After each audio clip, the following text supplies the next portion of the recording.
자, 반갑습니다. 유경훈 전문가입니다. 오늘은 모건 스탠리에서 선정한 2025년도에 봐야 할 유망 업종 섹터에 대해서 한번 알아볼 건데요. 자, 요거는 지금 1월 달이 중간 정도가 지났는데 아직도 저는 좀 적용할 만한 내용이라고 생각이 돼서 한번 가져와서 정리를 한번 해봤습니다. 자, 총 10가지가 나올 거예요. 그 중에서 이제 첫 번째 내용을 한번 들어가 볼 텐데요. 자, 보시면 요게 인도 얘기가 좀 나옵니다. 여기 보시면은 여기 선들이 좀 있는데 GDP 대비해서 그 인도 기업들의 이익률을 얘기를 하는 거고, 그리고 요 금색 선은 인도 전체 ROE, 그 자기 자본 이익률을 얘기를 하는 거예요. 그러니까 결국 얼마나 돈을 버느냐 라는 부분인데, 현재 지금 인도 증시가 작년에 굉장히 많이 올랐었어요.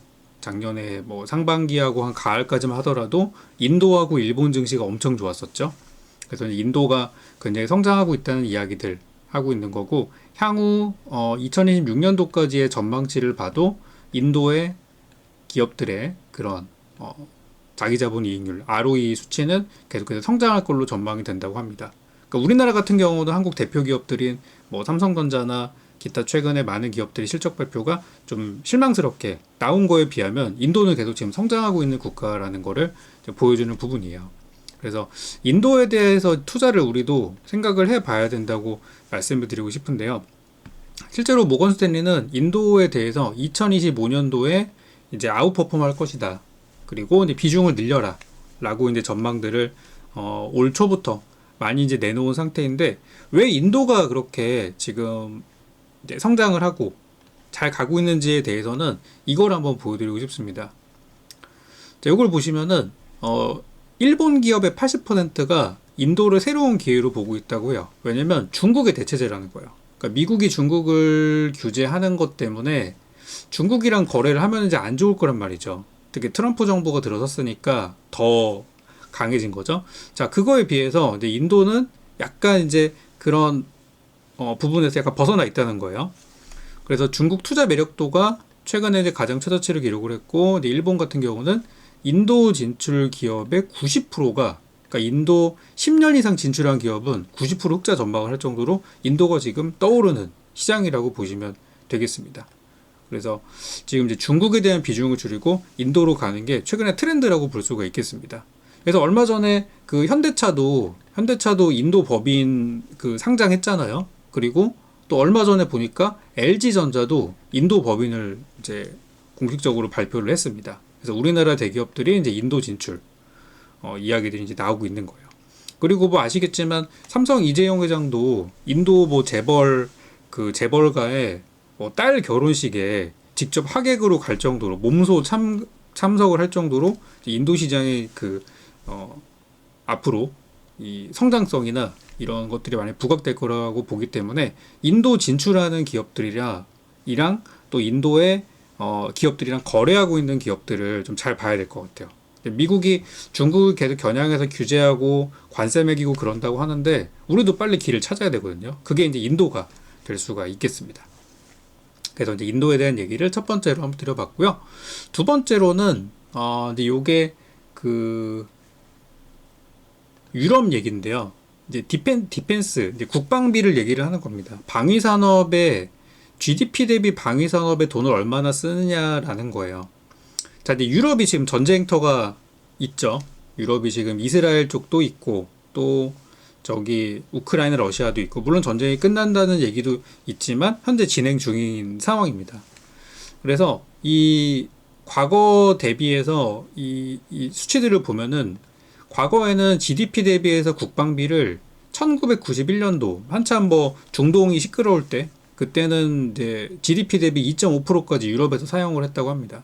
그러니까 국방비로 지출했다고 하고, 또 나토에서 가이드라인으로 잡은 거는 2% 정도라고 해요. 근데 그때는 2%보다 더 많이 썼다는 얘기죠. 나라를 지키기 위해서. 그런데 시간이 지나고 빈라덴 이슈 지나가고 하면 그 과정에서 계속해서 국방비가 GDP 대비 차지하는 비중이 줄어들어요. 사실상 중동을 제외하고는 전쟁이 없었으니까. 그러다가 2026년도 평화의 시기가 지나고 26년도에 이제 트럼프가 재임을 이제 대통령이 되고 나서 그때부터 이제 턴어라운드를 시작을 합니다.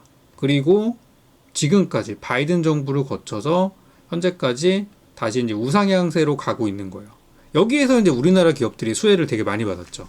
폴란드 쪽에 우리 뭐 한화 그룹이라든지 현대그룹이라든지 방산 매출들을 상당히 많이 올리고 있는데, 방산 이슈는 계속해서 좀 체크를 해야 될 것 같아요. 뭐 올해 많이 올랐어요, 사실.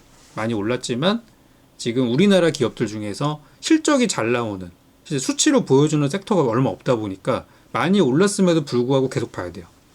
저도 얼마 전에 한화 에어로스페이스를 추천드리면서 굉장히 비싼 주식이고 막 30만 원, 40만 원짜리니까 비싼 주식이고 많이 올랐으나 그럼에도 불구하고 추천하는 이유는 대장주기 때문에, 실적이 나오기 때문에 추천한다는 말씀을 드렸었어요. 그래서 목표가 도달했죠. 그것처럼 방산은 계속해서 좀 체크해야 될 부분인 것 같아요. 그래서 유럽 쪽에서의 이 방산 지출이 아직 높아지고 있는 중이다라는 거를 두 번째로 말씀드립니다. 이제 세 번째인데요. 세 번째는 이제 M&A가 다시 늘어날 것이다. 그리고 이제 IPO, 신규 상장도 많아질 것이다. 라고 하는 건데, 이제 M&A가 많아진다는 거는 이제 망해가는 회사들을 뭐 인수한다든지 유망 기업들이 인수하는, 그러니까 더 큰 기업들, 정말 큰 기업들이 작은 기업들을 이제 인수 시장에 나서서 이제 사간다는 거잖아요. 그러니까 이건 어떻게 보면은 더 이상 이 매물의 가격이 떨어질 거라고 보지 않기 때문에 산다는 의미도 있을 수가 있고, 또 그동안 이제 막 자기들끼리 싸워서 박터지게 싸웠다가 이제 살아남은 몇몇 기업들, 생존 기업들이 이제 상대 기업을 전리품으로 이제 인수를 해서 규모가 커지는 이제 그런 쪽으로 해석을 할 수 있는데, 어쨌든 M&A가 활발하게 진행이 되는 이런 시기에는 중소형주 쪽에 더 활기가 돌게 되겠죠. 그리고 어쨌든 경기가 살아난다는 지표로 보시면은 좋을 것 같아요. 그리고 약간 이건 우리나라에는 해당되는 내용은 아닌 것 같은데, IPO, 신규 상장이 많아질 거라고 모건 스탠리에서는 전망을 한다고 합니다. 그러니까 경기가 2024년도보다는 25년도가 좀 더 좋을 거라고 전망을 하는 거예요. 왜냐하면 24년도 기준으로 많이 죽었거든요. 많이 침체가 됐기 때문에. 네 번째로는 요건 이제 미국의 미국의 이제 제조업 얘기를 좀 하는 건데, 트럼프도 그렇고 지금 미 정부의 현재 목표가 있습니다. 목표가 뭐냐면 2025년도까지 글로벌 제조업의 20%를 미국이 차지하기를 원하고 있어요. 그러니까 미국의 제조업이 지금 다 죽었잖아요. 미국은 이제 소비국가입니다. 소비국가이고 심지어 저축도 안 해요. 미국은 그냥 돈을 많이 쓰는 나라예요. 그러다 보니까 서비스업이 되게 중요한 나라거든요. 근데 최근에 우리가 많은 것들을 보는 지표 중에 제조업 지수를 다시 보기 시작하고 있어요. 왜냐하면 미국이 제조업을 살리기로 마음을 먹었기 때문에 제조업 지수, 미국의 제조업이라고 해봤자 뭐 여러분들이 메이드 인 USA 제품 사실 그렇게 많이 없잖아요. 미국 가서 어디 가서 물건 사면은 다 거기 뭐 남미 쪽이나 아시아 이런 데서 온 물건들이 많지, 메이드 인 USA는 많지 않거든요. 정말 뭐 고가품이나 이런 데나 좀 있지. 우리가 쓰는 아이폰도 다 중국산이고. 그래서 미국이 이거를 달성하기 위해서는 연평균 성장률이 5%는 나와야 돼요. 근데 현실적으로는 지금 2.5 절반 정도밖에 안 나오고 있어서 미국이 제조업을 더 키우기 위한 가속화 정책을 펼 수 있다는 얘기입니다. 실제로 트럼프 지금 당선자가 그 유세 활동할 때 보면은 독일의 제조업을 조지아로 가져오겠다, 또 한국의 제조업을 노스캐롤라이나로 가져오겠다, 직접 이렇게 얘기를 했어요. 그래서 미국을 더 키우겠다는 얘기들인데, 이런 것도 우리가 좀 고민해봐야 되는 부분이라고 생각합니다. 그래서 미국의 제조업이 크게 늘어날 것 같다. 정책적으로 키우고 있기 때문에. 자, 다섯 번째입니다. 다섯 번째는 뉴클리어 원전에 대한 얘기를 좀 하는데요. 이제 원전의 그 비중이 사실 좀 줄어들고 있었어요. 2010년도부터 2022년도까지 이제 10년간 이제 원전의 그 전체 비중이 신재생 열풍 때문에 이제 좀 가라앉고 있었죠. 그랬는데 이제 미국에서도 이제 정책적인 부분들, 이제 이미 현재 정책적인 부분으로 원전을 다시 늘리겠다고 언급을 한 게 이제 얼마 전부 2022년도부터인데, 왜냐면 경기가 살아나고 있어요. 2020년도에 이제 코로나를 우리가 겪고 정말 최악의 순간을 겪은 다음에 경기가 굉장히 팽창을 하는 유동성 장세, 뭐 주식시장만 그랬던 게 아니라 다 막 커지는 상황이 됐었잖아요. 그러면서 에너지가 많이 필요하다 보니까 원전을 다시 사용을 다시 늘리기로 결정한 국가들이 많아지고 있어요. 그러면서 이제 원전의 어떤 이 비중 자체가 점점 커지고 있는 중이었어요. 그런데 이제 공약들, 각종 이제 공약들을 보면 트럼프 지금 당선자도 원전 계속 늘리겠다고 하잖아요. 그런 것들. 조금 더 지금보다 더 원전 생태계가 가속화되는 지금 상황에 이제 놓여져 있어요. 그리고 이제 넷제로. 이 넷제로를 트럼프가 이행을 할지는 모르겠으나 현재 글로벌 국가들이 2025년, 2050년도까지 넷제로라는 목표를 지금 탄소 이 배출을 줄이기 위한 그런 정책들 이제 펴고 있잖아요. 그 시나리오를 달성하기 위해서는 지금 원전의 비율이 지금 12%에서 요까지는 가야 돼요. 뭐 17%까지는 올라가야 된다는 거예요. 굉장히 지금 정책 속도로도 못 따라가고요.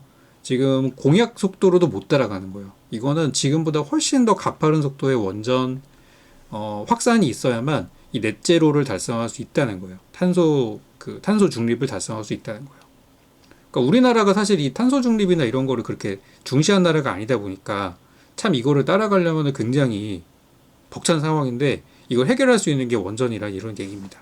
요즘에 원전 관련해서 좀 논란도 많고 합니다만은 원전 산업은 앞으로 커갈 수 있는 그런 산업이라고 볼 수가 있겠습니다.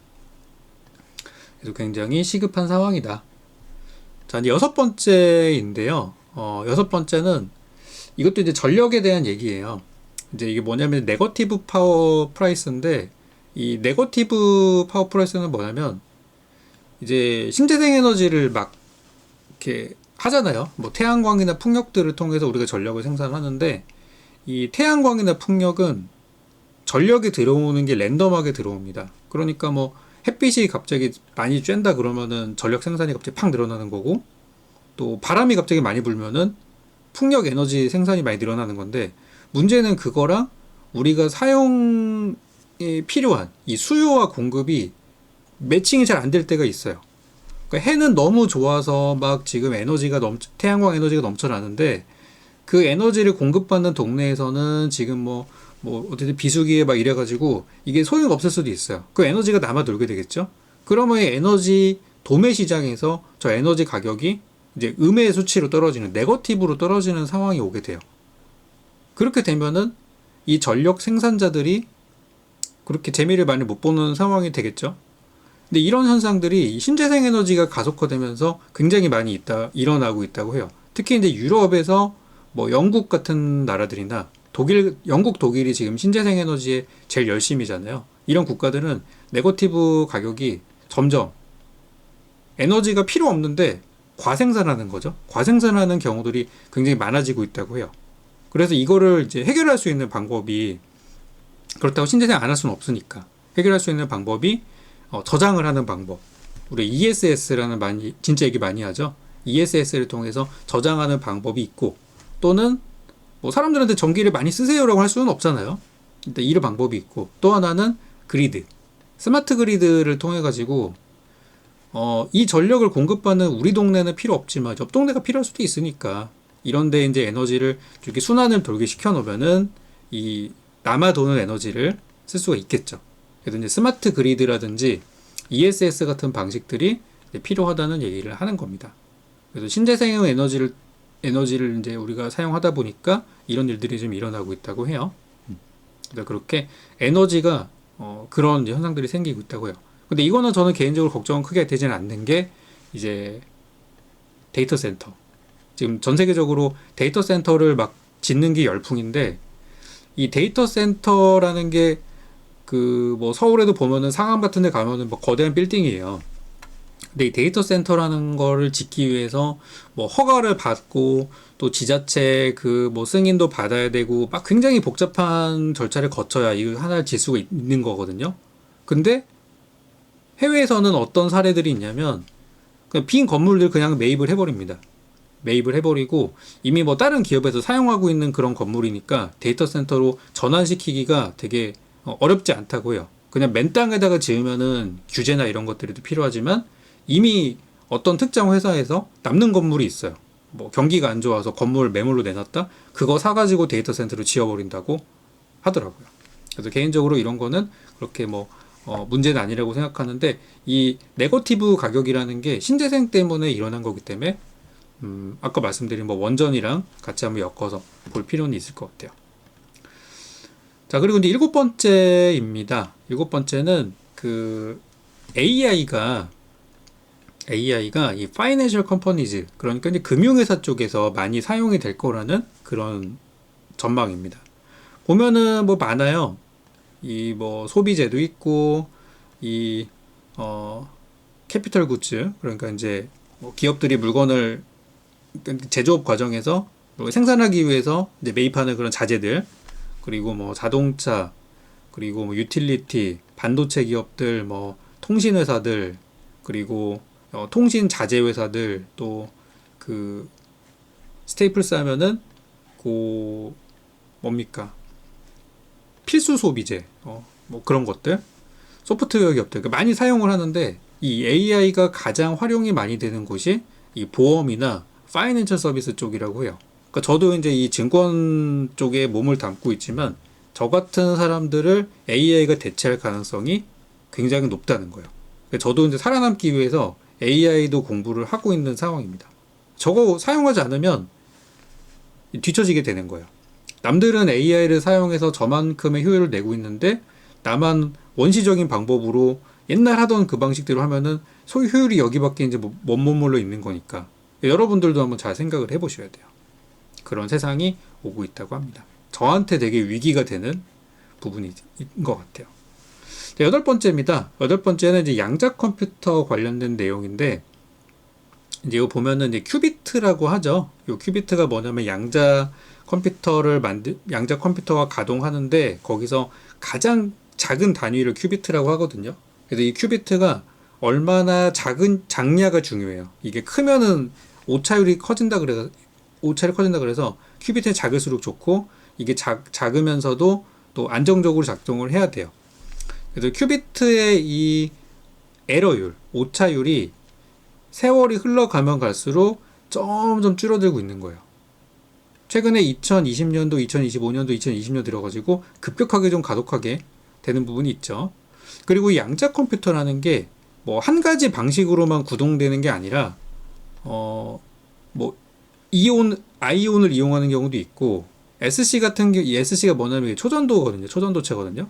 초전도체를 이용하는 방법도 있고, 또 뉴트럴 에이텀스, 이건 이제 그 중성 원자라고 하는데 저도 뭐 구체적으로는 잘은 모르지만 이런 방식으로 양자 컴퓨터를 가동할 수 있고, 또 실리콘을 이용한 방식도 있고, 뭐 되게 많다고 해요. 그래서 지금 이게 뭐 누가 대표냐라는 거는 아직 확인할 수 없는 부분이고, 뭐 세월이 흘러가면 나중에 뭐 그런 게 있겠죠. 그래서 양자 컴퓨터라는 게 이게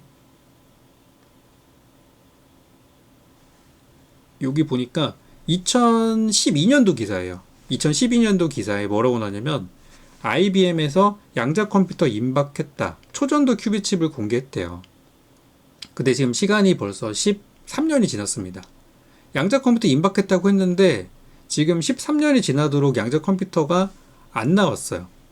그래서 아직까지는 이 양자 컴퓨터라는 게 우리가 체감할 수 있을 정도의 양자 컴퓨터가 아직 없는 거거든요.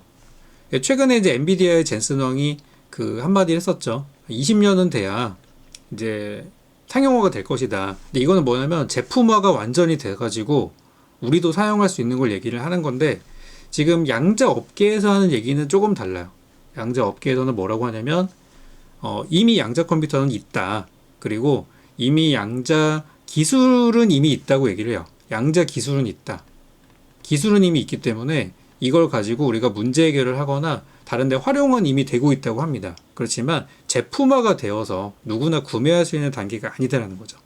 양자 기술 자체가 없다, 양자가 뭐 뻥이다, 이런 개념은 아니다라는 거예요. 그래서 이 양자라는 거에 대해서 우리가 올해 2025년도에는 좀 더 구체화된 그런 이야기들을 많이 하게 될 것 같습니다.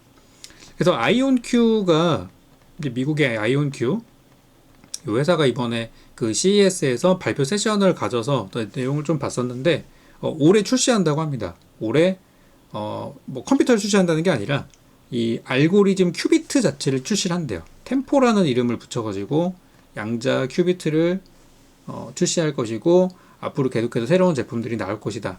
그리고 양자 AI는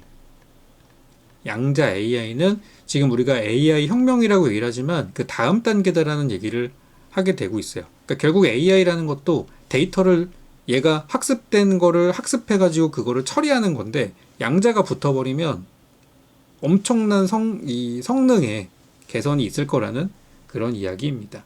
그래서 아이온큐는 2030년까지 앞으로 5년 남았죠. 5년 내에 매출을 10억 달러를 만들겠다. 그렇게 이제 포부를 밝히기도 했습니다.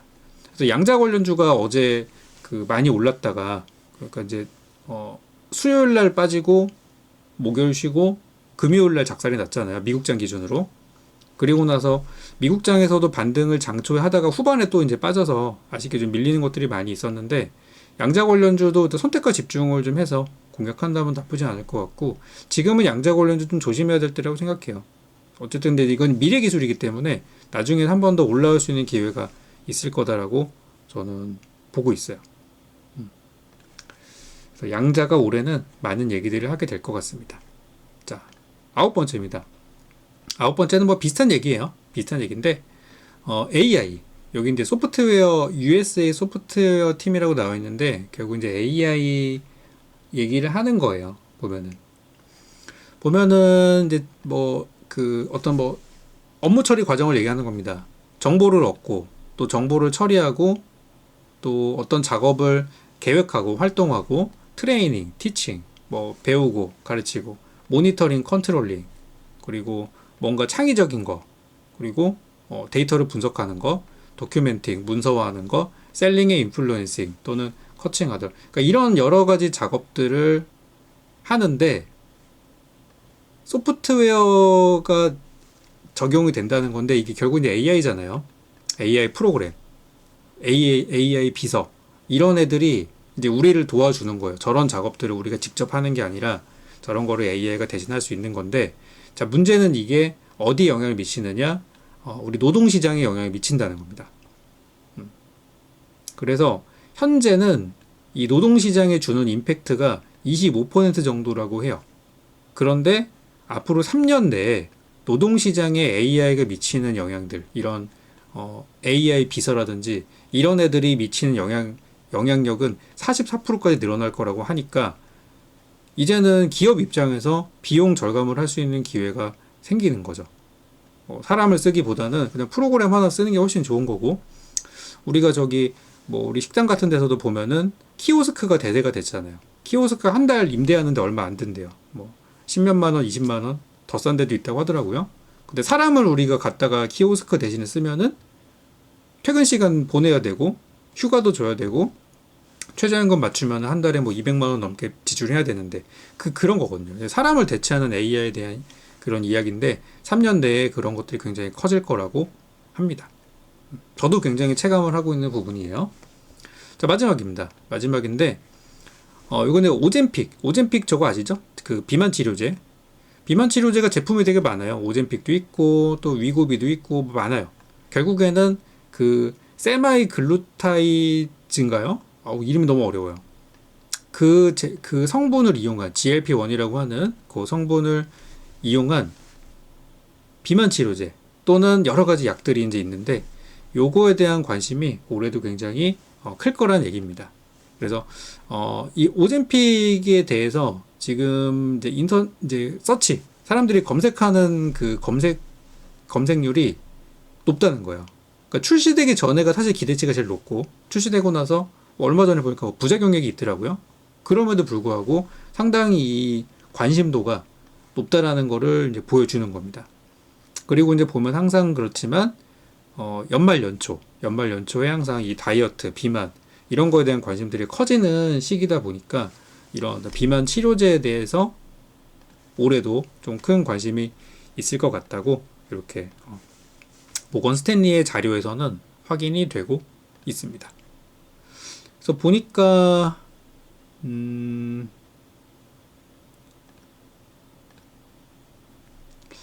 제가 뭔가를 한번 본 것 같은데,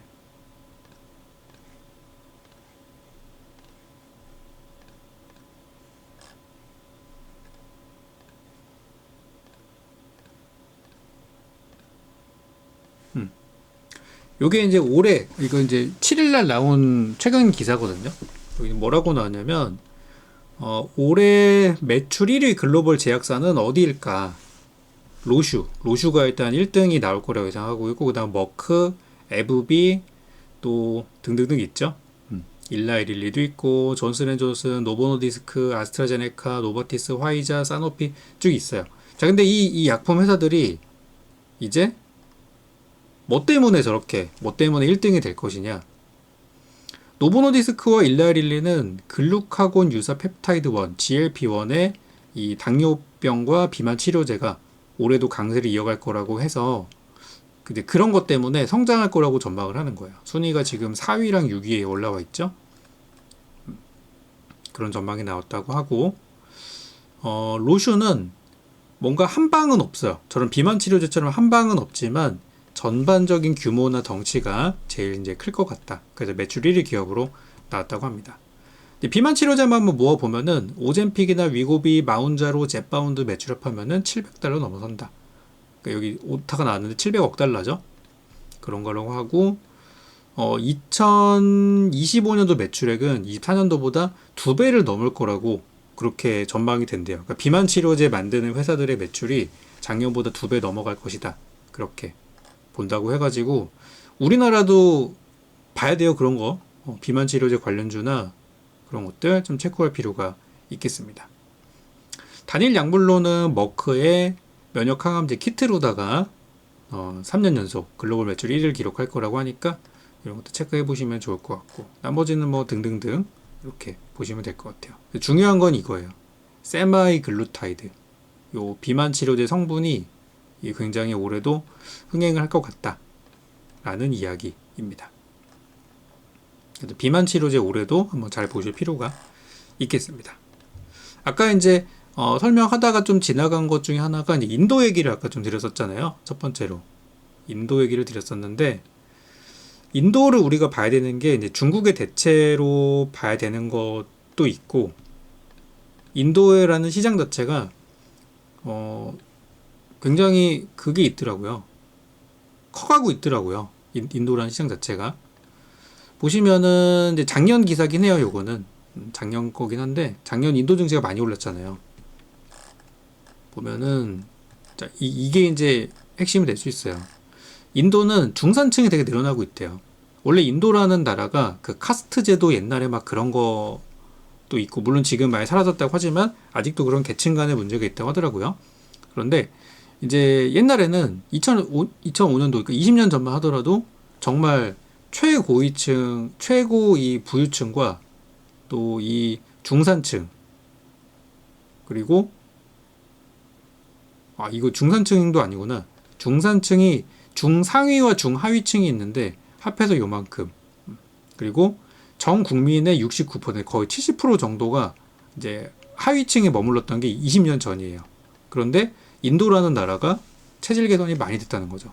2018년도에는 이 상위층도 늘어났지만 요 중산층의 덩어리가 50%를 넘어갔어요. 원래 30밖에 안 됐었는데. 그리고 2030년도가 되면은 이 중산층의 비율이 무려 84%가 되고 하위층은 6%밖에 안 남고 최상위층이 늘어난다고 해요. 근데 물론 이건 이제 뭐 화폐 단위나 그런 걸로 봤을 때 다시 측정을 해야 될 거라고 생각이 들어요. 이 돈을 그때까지 체크할 수는 그때까지 의미가 있지는 않을 거니까. 화폐는 점점 가치는 떨어지니까. 어쨌든 이 중산층, 돈을 많이 벌고 돈을 안정적으로 버는 중산층이 이렇게 늘어난다는 거니까 이 사람들이 소비층이잖아요. 소비층이 늘어나는 거니까 인도에 대한 관심을 우리가 좀 가질 필요가 있겠습니다. 그래서 이제 이런 내용들이 이제 모건 스탠리에서 나왔던 것들이고 정리를 한번 해봤고요. 저도 추천도 드릴 때 이런 내용들도 좀 체크하고 또 반영을 해서 좀 드리려고 하니까 여러분도 한번 올해 계획 한번 잘 세워보시길 바라겠습니다.